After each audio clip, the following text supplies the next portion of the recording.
Hello and welcome to yet another great audio edition of RiffWiki interviews. I'm Dave Chadwick, aka Sugar Ray Dodge. I'm the editor-in-chief of RiffWiki.net, and I have the honor. Someone's calling me from across the pond over there in jolly old England, as they say. I guess longtime RiffTrax Presents riffer Matthew J. Elliott. Matthew, how are you doing today, man? How are you doing this evening? I guess I should say.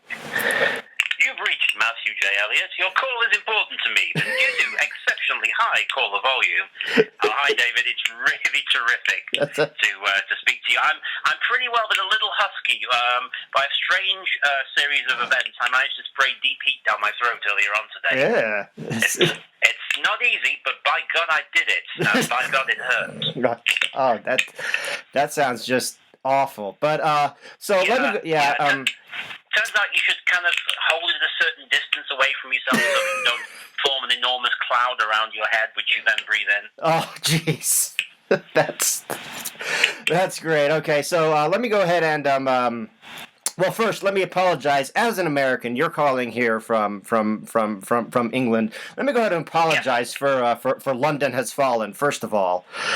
I watched it last week. Yeah. Really? I saw it on Friday, and I was like, "This is so bad." The weirdest thing of all that struck me about it was the scene where Gerard, what's his last name? Gerard Butler, yeah. Yeah, where he's talking to a guy who is Scottish, but he's playing an American visiting London, talking to a Scotsman. It's like the scene in Highlander where Sean Connery's playing an Egyptian, talking to a Frenchman playing a Scotsman. Yeah, it's just like all these things. It's just like everything is not as the way it should be. But if we get into London Has Fallen, we'll be here all day. So let's go. and I have to go caucus tomorrow. And wow. Yeah, that's going to be so much fun if you're following the election. I'm loving it. Yeah, it's if you go into either group, I really don't get into politics on the interweb or anything like that. But suffice it to say, if you go into caucus for either party at this point, it's going to be pretty awful because you can't just go in and punch a card like you do in primaries. You got to go in and talk to people. It's like, and then let's just anyway. Well, the rest of the world is watching, so I'm sure you will make the right decision. We got a lot of, but so I will try. I'll try my best given the choices. But anyway, so back to the interview. Okay. For anybody who doesn't know, and I can't imagine anybody who is listening to this who might not be familiar with who you are, give us a quick rundown of who you are and why you're such a big damn deal. I wish I were a big damn deal, but listen, this is the longest conversation I've ever had with anybody who was pleased to speak to me. Even my family don't give me this much time. No, I am a writer. Strangely enough, though, based in the UK, the majority of the stuff that I do is for the American market. I write an awful lot of American audio and radio plays. There really is such a thing as radio drama in the US, and I've managed for the last 10 or 14 years very nicely on it. Mm-hmm. And I've been a contributor to RiffTrax Presents for God. Actually, you'll probably know how long it's been now. I really have lost track. I think if I can recall, they first started doing RiffTrax. I think your first one was in 2008. So it's been. Oh my God! It's been 8 years. It's been since since we were going to elect our last new Claude president. But what have I done? I know. But it's okay. So for anybody who may have missed the 2014 text interview, the historic 2014 text interview at RiffWiki.net. Still spoken about in certain places. Yep. How did you happen to land the gig at RiffTrax Presents? Because that seems like such a cool thing to have happen. It really was, and it was the ultimate right place, right time moment. I don't think I will ever have one just like it again. As it happened, at the time, I was a member of a touring group called the Mystery Men, so-called, because we were all had a background in mystery writing, but we put together a kind of a comedy act, and we toured the UK. I don't say we were great. Nobody said we were great, but at the time, RiffTrax had just been announced. It was really in its infancy at this stage. So I contacted them and said, hey, we're this group of people in England. If you ever wanted a set of English riffers, then we could put our minds to it, I'm sure.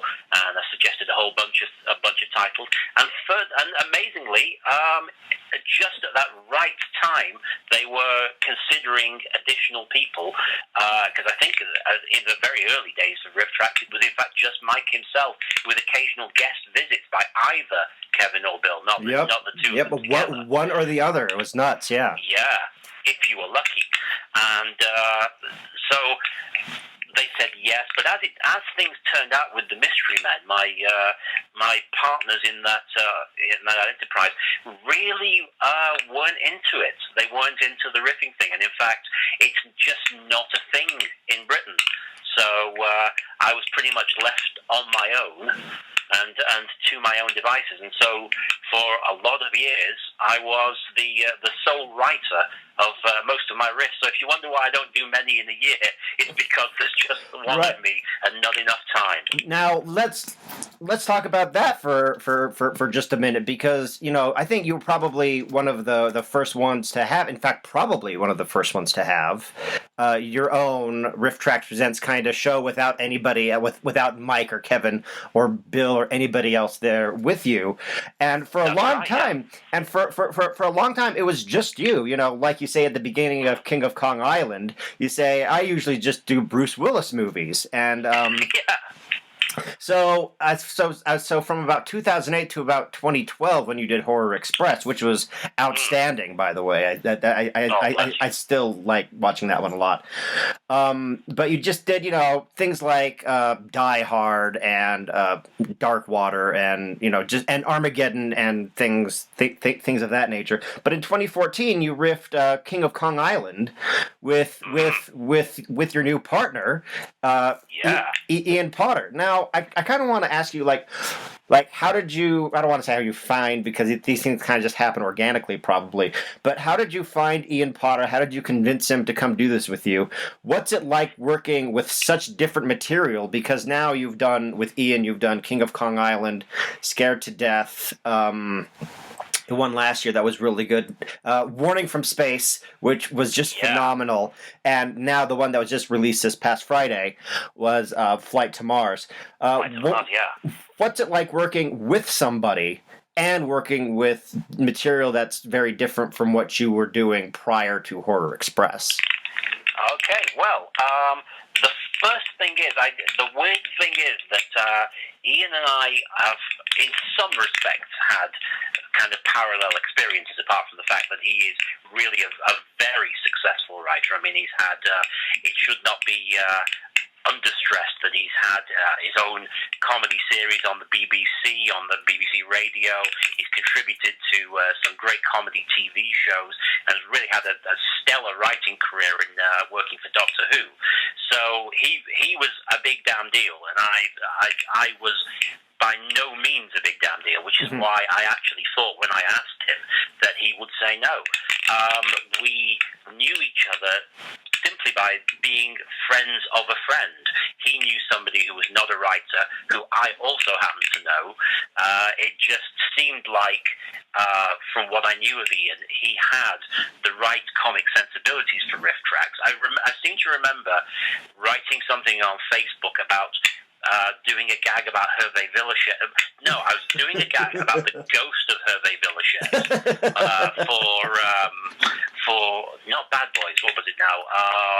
Expendables? The Stallone movie. Expendables. My God, yes. And I wrote on it. I've just written a gag about the ghost of Hervé Villachet, and Ian instantly came back with about 3 jokes that were better than my Ghost of Hervé Villachet joke. So So eventually I plucked up the courage to say, is this something that, if I could talk RiffTrax into it, is this something that you would consider? Assuming that he would say, basically, I'm too important. But the idea of doing something like this intrigued him, and we met, we talked it over.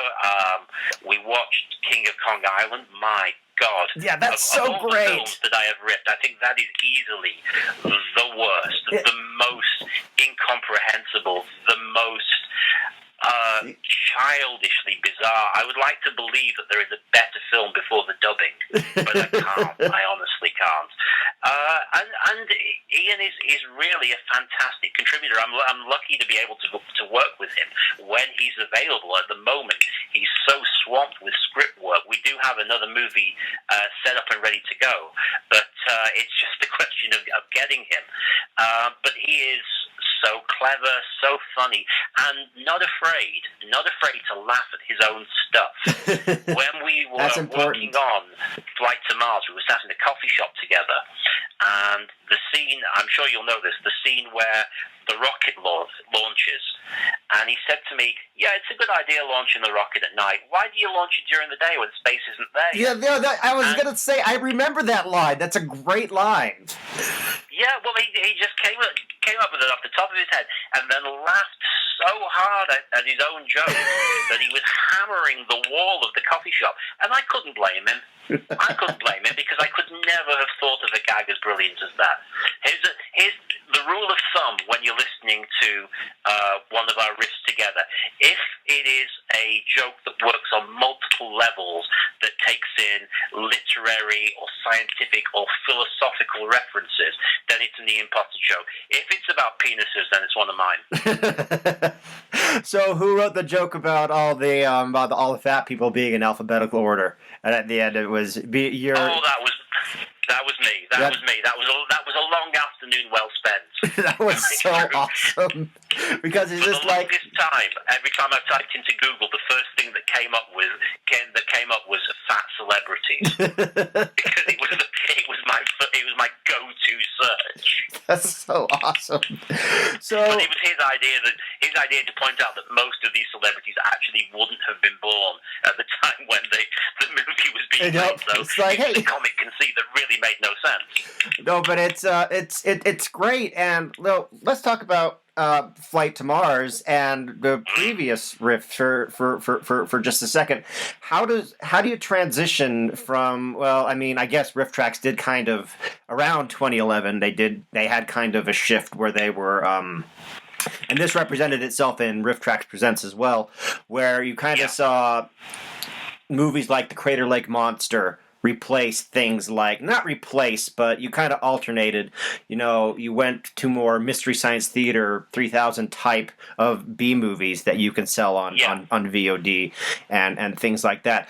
How does working with material like Flight to Mars and foreign dubbed films like Warning from Space, as opposed to things like The Expendables and Die Hard and things like that?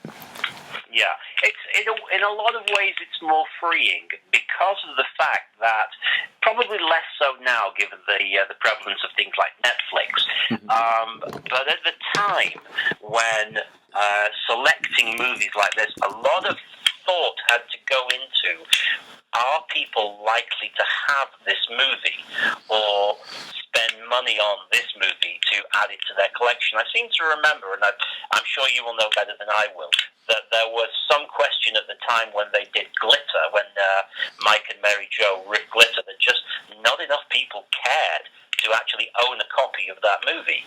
And so I could potentially suggest a movie, and it would be not in anybody's interest to pursue it, because not enough people would want to own it. Or in the case of certain movies like Blade Runner or Dune, there are multiple cuts that you could never guarantee that the entire audience would all have the one copy that you were riffing off. This caused tremendous problems with Dark Water, which was my very first riff, because the copy that I was working off turned out not to be a widely available copy. And similarly, when I did Die Hard. It doesn't matter now because it's not actually in the version that went out.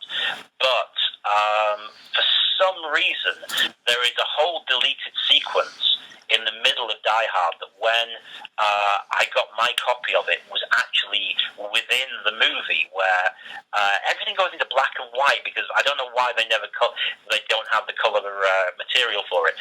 But I ended up having to do like 5 minutes of extra material on these missing scenes, and then in the end we said, well, look, nobody's going to have those scenes, so they ended up being cut out of the riff. Now with something like this, you are definitely guaranteed that you're going to get a product that is, there's really going to be something to work with. In other times when you were picking a movie, you couldn't necessarily guarantee that there was going to be plenty of stuff that you could sink your teeth into, with the exception of The Expendables, of course. That was always going to be terrible. Yeah, I kind of to talk about my own riffing show very briefly. SRD's movie night. We just finished. Mine's a little bit differently. Where I do mine now differently as to where I would do, like, it would take like 2 weeks to write and record and all that stuff. Now I get a couple of friends and we just get on there and we just go like straight through, and that's like the gimmick, just to see if we can get it all done in one shot. And last week we did Star Trek Insurrection. And there really wasn't. It was challenging because I felt like, because last month we did The Devil's Advocate, and before that we did a fan film. The Keanu Reeves one? Yep, the one with Keanu Reeves. It's brutal. And before that we did a fan movie of Mega Man. And now in the fan movie, there's a lot to like grab onto and just run with.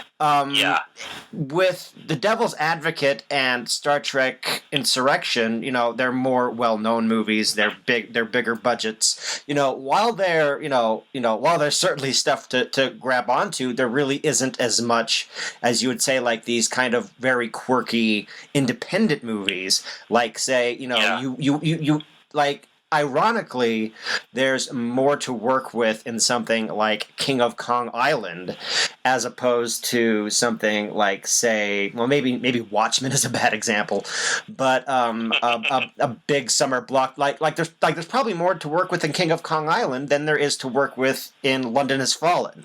I mean, because so it's there's a general air of incompetence. I mean, there is at least technical competence surrounding London Has Fallen. Maybe not necessarily in the writing department. But that's certainly true. And unfortunately, Star Trek Insurrection, I think that's, even amongst the Star Trek films, there's not a lot of memorable material in it. No, it's just like there's like the stretchy face guys, and there's a walrus bug, but it's just really kind of bland. And other than Picard turning into a giant douche. But it's, other than that, you're just kind of just sitting through the movie, just waiting for something to grab onto, and you just kind of catch yourself just complaining about about how you have to watch the movie, which isn't necessarily as funny as you might think it might be, but you make it through. But let's talk about now, like, where did you? I just kind of want to talk about for a minute, like, where do you find these movies? Because I think all the movies you've done so far with Ian have they been in the public domain, or have you had They have all been in the public domain. I have not had the gall to go to the RiffTrax people and say, look, spend some actual money and buy me the rights to these things, because really I think that they will be entirely within our rights to say our budget or your success does not stretch that far. Right. So we've always gone to the public domain for our movies. That's right. Yeah. So I mean, I really struck lucky with Horror Express. Yeah. That I just happened to discover that one and said, "Oh, public domain, can I have it?"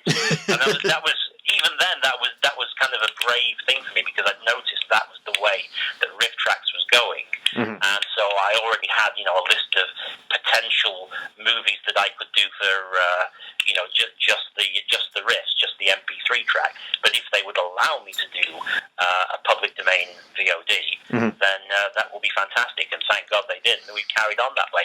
But yeah, it's just a question of there are certain things that you have to look for.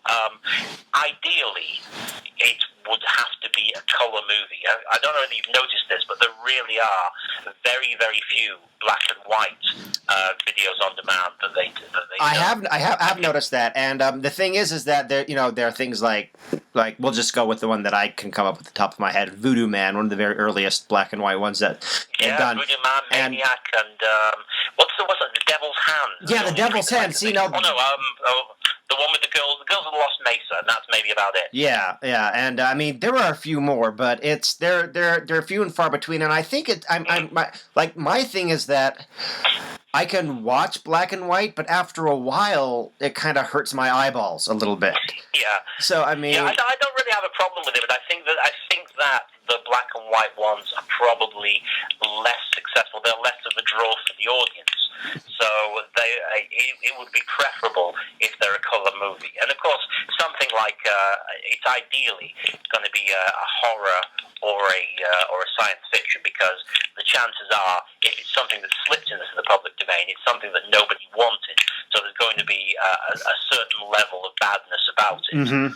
I mean, really, we stretched a point with Scared to Death, because there is really no supernatural elements to it at all. No. It's just nonsense. Yeah. But I was just thinking that, you look at these things, and these are all like really great finds from King of Kong Island onward. I mean, even Horror Express. I mean, Flight to Mars. I'm just looking at these at the costumes that these people wear, and I'm looking at. In fact, it's paused right now, and it's at the scene where they're like trying to pretend that the Martians don't know that they know that they're going to go back to Earth or some such. Spoilers, everybody, but whatevs. Yeah. But like they get to Mars, and suddenly they're all dressing like the Martians now. Like the Martians had a set of uniforms waiting for them with a rocket ship coat of arms. There, oh, yeah. Yes, it's like they knew they were coming. It's like, okay, these Earth guys are coming. Get some tunics for them, and make sure and get the chick that's on there who hates her husband. She's wearing the longest dress you can find on the rocket ship. But once you get her to Mars, no pants, none. No pants whatsoever. It's the pantsless society. But these are great finds, and forgive me. I mean, I don't mean to sound. I sure hope this doesn't come off the way I hope it doesn't sound like it comes off the way it might. But it's just like you would think that RiffTrax would have found these before you did and done them, but they're just like these gems. It's like how did RiffTrax not do these already? How did they not know they exist? Well, we're gonna do them. Snatch them up. Does anybody ever say anything like that? I have to agree with that. There are occasions where I think to myself, there's got to be a moment when they'll say, "We're already doing it," or "We already did it, dummy." And to be perfectly honest, even back in the days of the MP3 tracks, I felt that I was on really shaky ground doing Planet of the Apes. See, I was just about to say that. Yeah. I mean, it's always been an MST standby, even long before Professor Bobo turned up on the show. Yeah, they were always referencing Planet of the Apes, and there was no reason to not do it. And that's the thing. Like it took them there's an excellent iRiff out there, Ronan Fox tracks. Hi, Jim, for The Wizard of Oz, and it's great. It was one of the best. It still is one of the best iRiffs out there. But I think they did that in like 2009 or 10 or something like that, a long time ago. And RiffTrax just barely got around to doing The Wizard of Oz in 2014. And you would think, and this is not a criticism of how they select anything at all, but there are choices out there that other people like RiffTrax Presents can come in and do great that you would think that RiffTrax would want to do, but they're going to do Swamp of the Ravens and other things like that, which is awesome, but which is awesome because it leaves so much room for you guys and Janet and Cole and now Bridget and Mary Jo to come in and kind of just like fill in just fill in the gaps. So So, I mean, are there any other? I mean, not to jump ahead or anything. I mean, like, what can we expect from Matthew J. and Ian in the future, if you can talk about it, or like, what kinds of movies can we expect? Yeah, well, at the moment, it's a question of getting the two of us into a position where we have enough time to be able to work on this. Ian has got a ton of Who-related material to work on, and I'm at the moment in the middle of rewrites for the sequel to Big Trouble in Little China. But once we've got those out of the way, yeah, that's a thing. It's a thing. Okay. No, I know. I believe it. It just sounds very improbable. I mean, it's. I know. It's pretty implausible for me as well, but it's happening. It's a thing. But I'm glad you're writing it. Sorry? I'm glad you're writing it. Yeah, but as soon as that's done, we've got the next movie waiting. I don't want to give too much away, apart from the fact that occasionally there have been a couple of examples of Mike, Kevin, and Bill revisiting movies that were already done on MST. Ooh. Now this is going to be as bad as all those times when YouTube commenters go, "Why did he have to do it? I wanted Mike, Kevin, and Bill to get around." I hate that. Yeah. So this could be one of those instances. This is a movie that has been on MST. Oh, see, my mind's already. So I'm making a conscious effort not to rewatch the MST version, and I have to say it's an episode that I've seen only once. So it's one that I'm not going to be rewatching until we are done, so that there is no chance of me, channeling material that is in existence already. See, now I had the exact opposite experience when I was writing and drawing the Mystery Science Storybook, is that I would just watch and listen to as much of whatever chapter I was working on as possible. But I urge everybody to get a copy of Mystery Science Storybook, by the way. Yeah. It's really good. Thank you very much, and everybody, just so Matthew J. Elliott, he's a very first cameo. He's on page 1. I'm so excited by that as well, and it so totally looks like me as well. It's and the thing is that if we could just talk about Mystery Science Storybook just briefly, is that I had the idea of just like doing like cameos, just whatever, and like just like wherever I could fit people.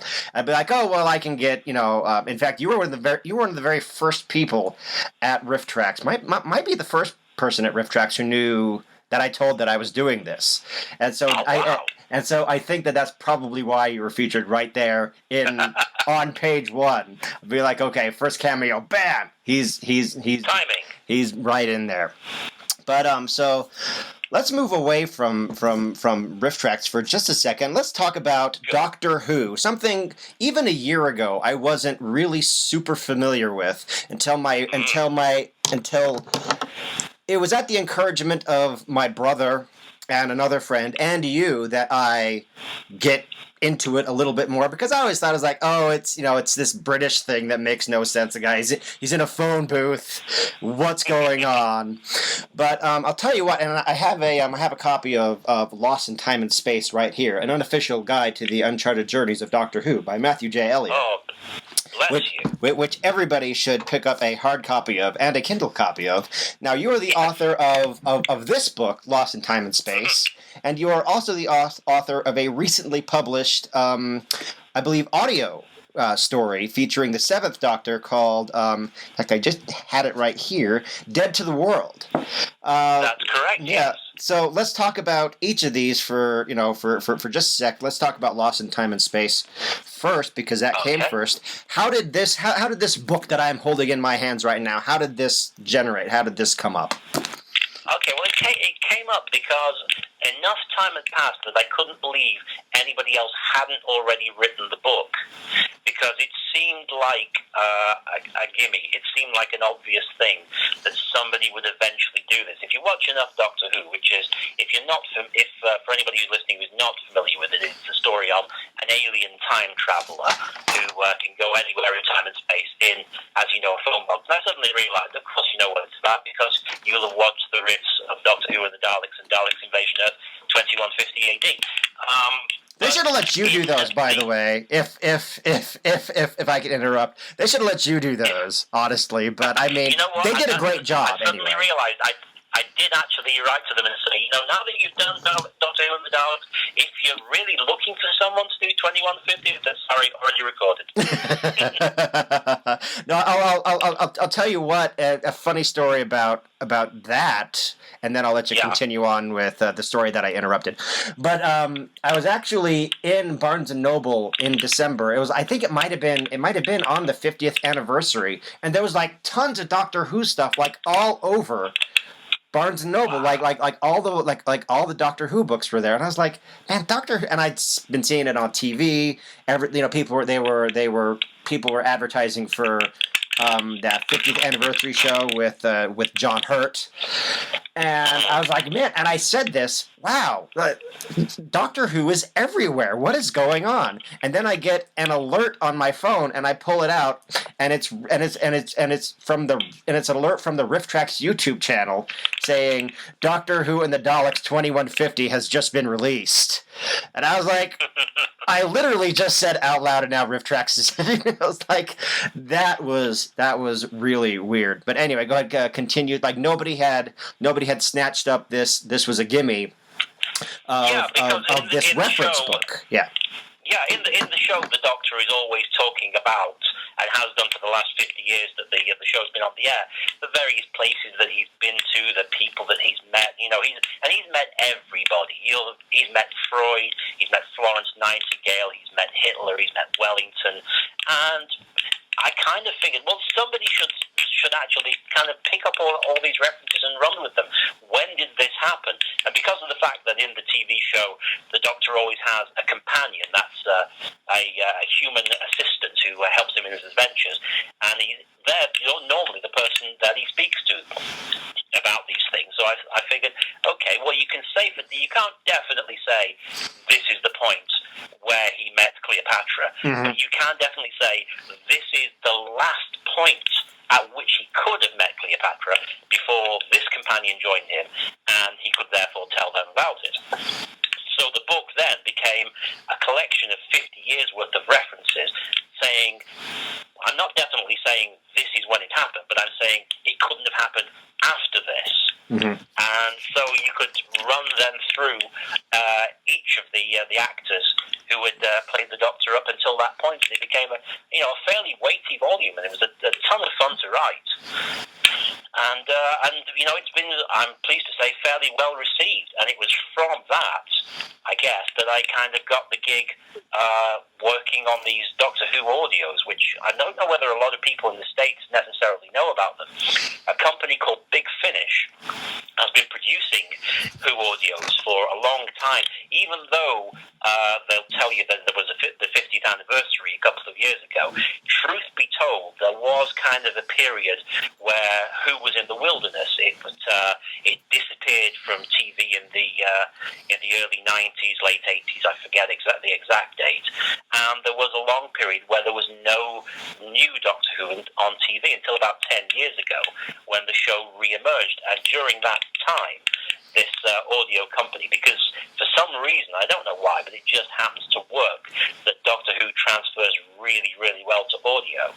They were able to persuade the BBC to give them the license to produce New Who, and they were able to persuade all of the actors who had been on the show in the past to come back and return, and they do it for the love of it. And since then, they have produced a staggering amount of original audio material. And if you are somebody who's getting into Who and thinking, well, is this canon? It's in the same way that is the Star Trek animated series canon? Yeah. The audios are definitely canon. If you've seen the recent episode where Paul McGann, the Eighth Doctor, made he's kind of like the George Lazenby of Who. He was Who for one night. He was Who for one TV movie that Fox made in conjunction with the BBC that didn't pan out as a series. See, now here's the thing. I've been looking for that. I can't find it anywhere, that movie. It's really? Well, I mean, I've looked at the used DVD stores. I've looked on. I mean, it just seems like it's, I just want to put it on and watch it. But it's like here, I guess it's usually contained within box sets. No, you used to be able to get it on its own, but in the last few years they have been, because the original DVD releases of Who were fairly bare bones. Mhm. They have been re-releasing some of those earlier DVDs with a lot more extras, and sometimes including them in box sets. So if you look for a box set, which I think is called Regenerations, there's 2 or 3 volumes of Regenerations box sets, and I think chances are you will find it in one of those. Mm-hmm.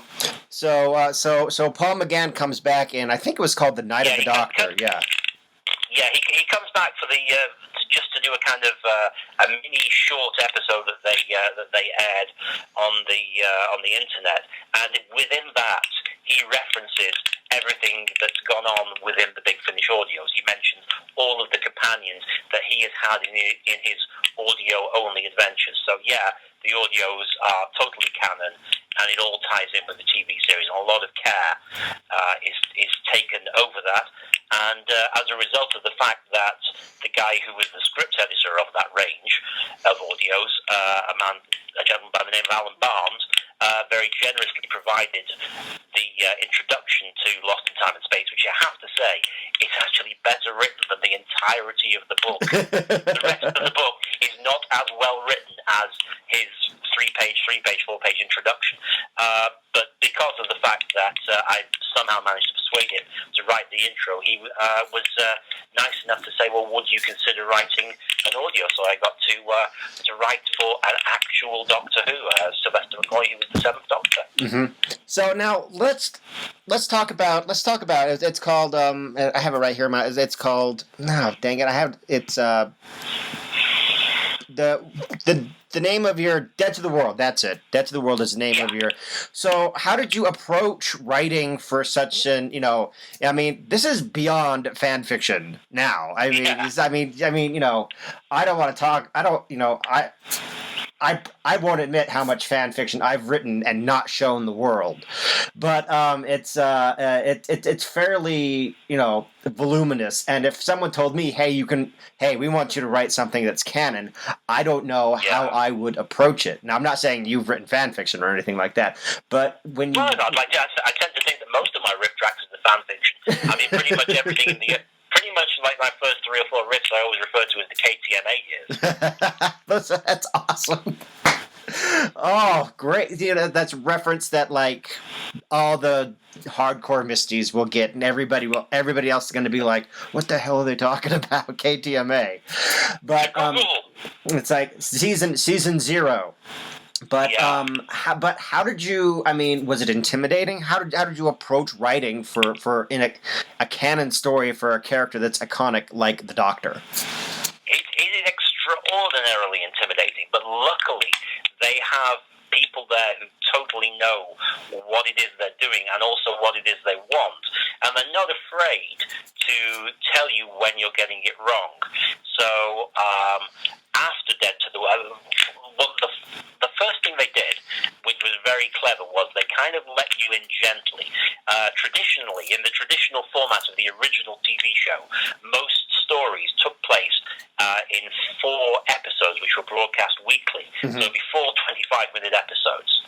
So basically, you're writing a movie-length story, but just in 4 breaks. But obviously, it will be too much for a writer who was new to Who. I mean, don't get me wrong. I'm not by any means new as a writer. I've written, at the last count, 274 radio plays, including the Who's. Mm-hmm. But obviously, we're talking about a product here, a property that people are very protective of. So the first thing they do is come to you and say, okay, just do a single half-hour one. We'll put together a CD release, which will be 4 standalone stories. So mine was the last of 4 standalone stories on that CD. And then after that, if that pans out, if it looks like you're working out, then they'll say to you, okay, so picture something longer, pictures a four-parter. But even then, you're still finding your way. It's every new writing experience is a learning curve because every producer has different requirements. And so I'm sort of pleased to say that they're not afraid to say, you know what, your names for aliens are terrible. I mean, really terrible. And that was totally an email that I got.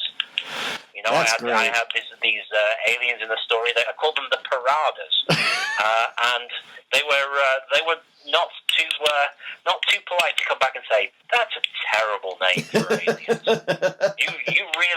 You really are very, very bad at naming alien races. So that kind of bucks you up and forces you to raise your game. Mm-hmm. So, did they have an idea? Now, was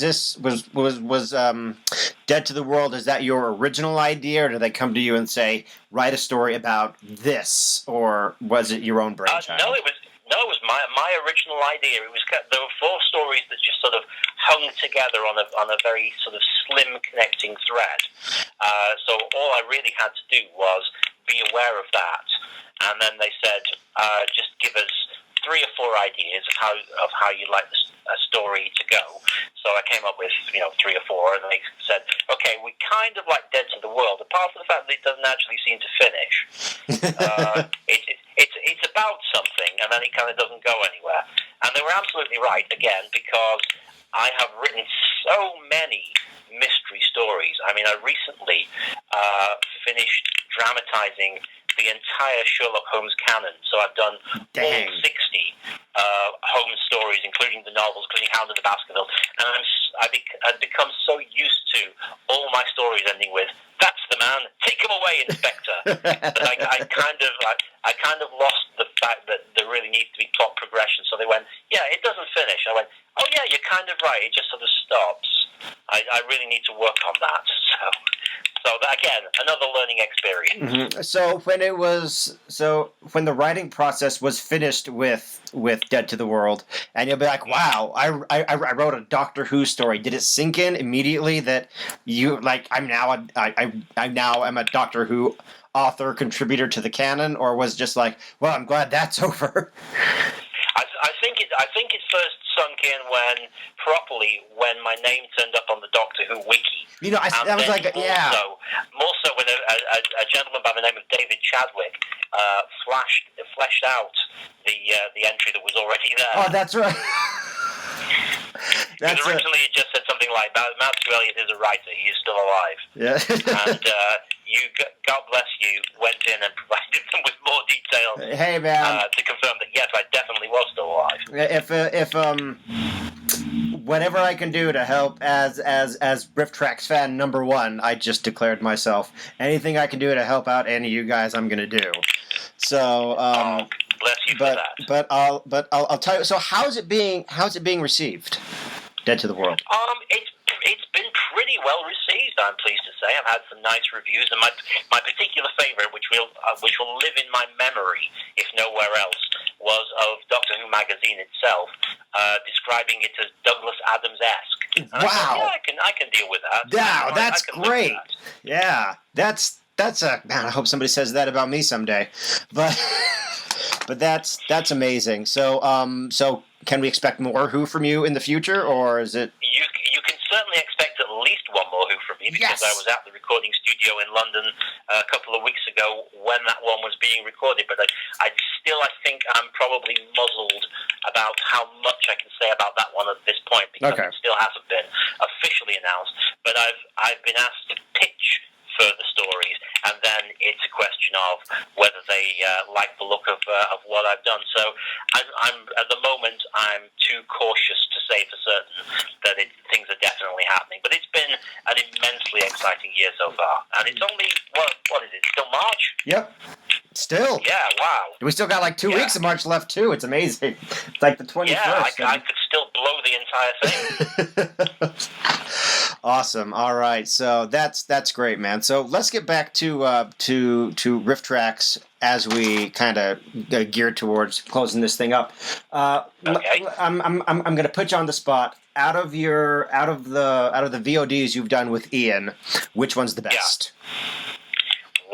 Okay, let's see. I've got them all. I've got the names written down here so to remind myself. So King of Kong Island, Scared to Death. There was the recent one is Flight to Mars, and the one in the middle is the Japanese movie. I can't remember the title of it. Warning from Space. Warning from Space. Yeah, you know what? I think it actually is Flight to Mars. Not simply because I want people to go out and buy it, although I totally do. I think that one. The reason being that the writing process on that one was a little bit different. Normally, we both sort of take a pass at it and then meet up to exchange notes. But with Flight to Mars, maybe there just wasn't the time, I don't know, but we had really pretty much done nothing on it by the time we both sat down and watched it. I have to say there are two jokes in there that are very are the responsibility of my daughter. My 13-year-old daughter came up with two of the gags in there because she became obsessed with the idea that when the astronauts are in space and they're constantly sending back space cylinders, which supposedly contain their notes, and she just kind of came up with the idea that nope, it contains poop. Yeah, but now it's completely full of shit. Yeah, and so we kind of took that idea and ran with it. And I remember there's a running joke about men having sex with hats. Yeah. Which we almost reached a point during the writing process where we thought, are we actually going to ditch this? Because we weren't really sure where it had come from in the first place. Was there really anything in the movie to justify a suggestion that men were having sex with hats? But it stayed in, and so it really was a very different writing process. And I think that I can faithfully say that this is Ian's favourite. It's certainly the one that he was the most excited about. But we really were finding our way with King of Kong Island as a partnership. There's a lot of good stuff in there, but we were still kind of not quite sure of each other because it was the first time we were writing together, not quite sure of how it was going to turn out as a finished riff. But by the time we came back with Scared to Death, we were, a solid team. And Scared to Death, I would certainly put as our second best after Flight to Mars. And it's just such a crazy movie. And it starts as like, oh no, it's The Room, which is which I thought like, okay, this is gonna be awesome. Now, out of your solo ones that you did before 2014, from Dark Water to Horror Express, which one is the best out of those? Okay, I think I'm going to give it to Horror Express, but I would say that the turning point has got to be Jurassic Park 3. It was always going to be a learning period, and it was always going to be tricky because for the most part it was just me. I should say, and I didn't make this clear beforehand. I did have some assistance in the writing of Armageddon. What happened was that somebody actually contacted me, and they had a full script for Armageddon that they had done, and I ended up adding a lot of stuff that I said, yeah, I'll do that, and I worked with them. I added a lot of stuff that felt more like me, that I could see myself saying. But for everything else that I'd done, it was written entirely by me. And obviously, people were very kind at the beginning, people were surprisingly so for the first two riffs, but then there comes a time when, people say, this guy, and that kind of happened on Die Hard. And I think what didn't help there was there was a lot of backlash. Remember when they used to release trailers and it was just like a 2-minute chunk out of the middle of the movie rather than just... Rather than they go like popcorn, all the other stuff, it was just 2 minutes straight out of the movie, That's right, and the really tough thing with Die Hard 1 was finding 2 minutes where there were no F-bombs. And so, as a result of that, I don't think that I picked 2 minutes that were really representative of the best work in the movie. They were just 2 non-F-bomb minutes. And so there was a lot of backlash at that time from people. And so I really had to work after that. So I know that after that I was determined when I did Planet of the Apes. I thought, I'm going to fill every second of Planet of the Apes with gags. And then when I did do that, I read a review that said, there's too many gags, there's no room to breathe. So, you think, wow, I just can't win. But it felt like when I got to Jurassic Park 3, I got the rhythm right. Mm-hmm. I was feeling it. I'd made a conscious decision that I wasn't going to try and do voices anymore. I tried to sort of impersonate, and God, I did a lot of that because I was absolutely convinced in my own mind that my Charlton Heston was impeccable when I did Planet of the Apes. Probably sounds more like the lead penguin from Penguins of Madagascar. But I'd found my voice, I'd found my rhythm, and that, thankfully, was the time when I think a lot of people who had turned their back on me came back and went, yeah, actually, this is okay. Yeah, he's good.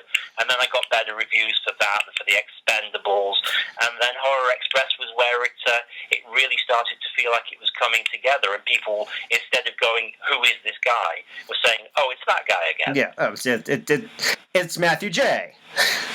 Yeah. All right. It's him. It's not who is that guy. It's that guy from RiffTrax Presents, and that felt nice.